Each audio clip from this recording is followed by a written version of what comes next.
Welcome back to our channel. In this video, we'll guide you on how to view all broadcast docs on WhatsApp. If you want to access and browse through the documents shared in your broadcasts, this full guide is for you. Let's get started. Step 1. Open WhatsApp on your Android device. Locate the green icon with a white phone inside. Step 2.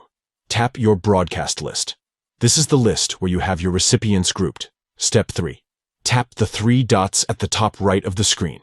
A menu with additional options will appear. Step 4. From the menu, select Broadcast List Media.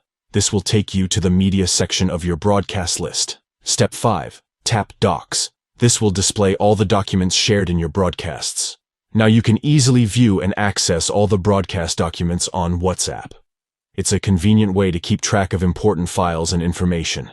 If you found this guide helpful, don't forget to give this video a thumbs up and subscribe to our channel for more useful tutorials and tips. Thanks for watching.